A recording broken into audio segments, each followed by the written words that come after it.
everyone, welcome to Connected. I'm Michelle. And I'm Melanie. I just wanted to thank everyone for their participation in this year's Community in Motion. With your support, we raised $64,000. Thank you to everyone that came out, especially for the staff who participated in Community in Motion. Just so you know, staff are more than welcome to participate by setting up their own team or coming out on the day to walk, run, and raise funds. So we're going to take it over to John Connor, who's going to give us some information about social capital within Community Living London and how you can help. So when we talk about social capital, we're talking about three different really specific things. One is about reciprocity, it's about being connected, and it's about being valued. When we think about social capital, we're thinking about what are the things that people are passionate about. How can people use that passion to be valued within their community? So all of us have passion, all of us have things that we're really good at, that we really value. And when we are engaged in those things that we value, it creates opportunities for us. We connect with other people who have the same passions. And when we think about people who use our services, all people have a gift, all people have value. And we really need to help people explore their gifts, explore their passions, and help them get connected.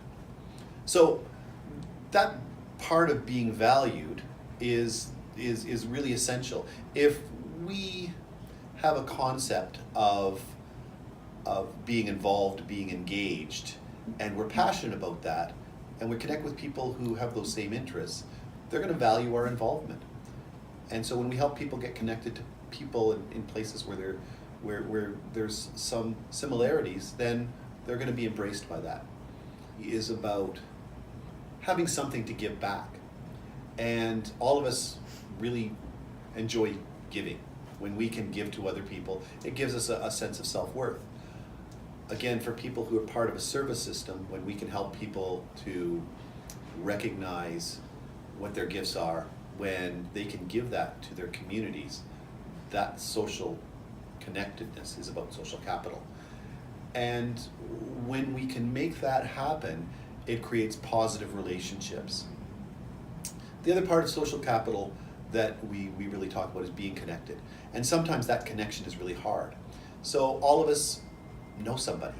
We know somebody who knows somebody who may have an interest, who may have a gift, who may want to be connected with somebody that we support, who also has those same gifts or same passions or same wants.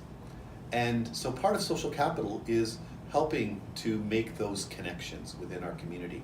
And so if all of us play a role in recognizing people's gifts and passions, helping them get connected to other people, helping them to share those gifts and to have some form of give back, reciprocity, and when that can come together, people are going to be valued and it's going to be a positive experience for everyone. That is social capital. Part of that opportunity to make connections is really about having conversations. And when we know about someone's passions, gifts, for example, someone loves cars, they love old cars, they love antique cars. And when we have that conversation, we see them light up and we see the excitement that they have about getting involved, engaged with other people who have those types of cars. Well, when we have conversations with others, eventually when we ask the questions, when we look for people who may have that similar interest, somebody may know somebody who may know somebody who might have an antique car or might also have that passion. And if we ask to make those connections, then possibilities happen. When we just leave it alone or don't inquire or engage, then opportunities are going to be lost. So part of social capital is putting the questions out there. And as we move forward in the organization, we're hoping on putting mechanisms in place where people are going to be able to put the inquiry out there to say they know somebody who's interested in antique cars and we would love to know of somebody else who may have a similar interest. And hopefully that's where our links are going to start. But it always starts with a conversation. Thanks, John. Michelle, our United Way campaign committee is hard at work mobilizing our campaign for this year, and you all will be receiving some visitors at your upcoming staff meetings to talk about this year's campaign. And we'd like to ask you to consider your opportunity to give this year. All the money raised with United Way stays local and goes to some very much needed causes. As you probably know, we just went through compliance, so we'll take it over to learn about how our organization did during compliance. An organization, we're funded by the Ministry of Communities and Social Services, and as such, we are required to follow legislation around the quality of supports and services and safety as it relates to the people we support and staff.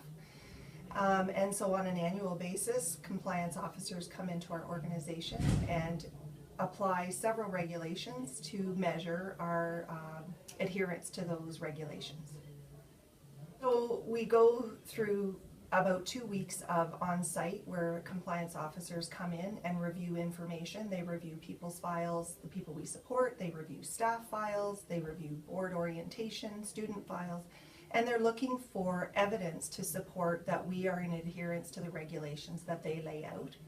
And they spend time with the people we support as well, and they review a whole host of things such as night safety checklists being completed, fire exits being clear, ensuring that we have provided education and training to the people we support related to abuse and education, as well as volunteers and students. So compliance is all the time, it's every day. And staff do an amazing job ensuring that we do adhere to those despite them even perhaps knowing it at the time.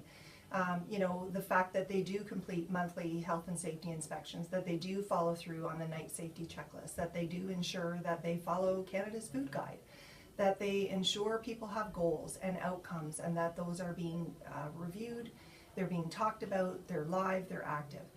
Compliance looks at all of those things, and staff do that every single day without them probably even giving one thought to the fact that this is regulated things that we have to do. And they do a great job at that, and they ensure, you know, our most recent review, we had a huge success with only 3 non-compliant items, which is incredible, and that is attributed to all the staff that work with the people we support. Thanks, Maureen. Melanie, aren't you so excited that Christmas is coming? I'm getting pretty excited, Michelle. One thing to remember, with Christmas comes some colder weather. Mm-hmm. So from the Health and Safety Committee, we just want to remind everybody that there are going to be some trip and fall and slip hazards happening very soon when the snow starts coming. So make sure to be careful out there, get those shovels out, get the de-icer ready to go, and get shoveling those driveways and sidewalks when your coworkers are coming into work. Thanks for the reminder. Thank you guys so much for watching. If you have any ideas of what topics we should cover in the next connected video, please send us an email and we'll be sure to cover them. Have a good day.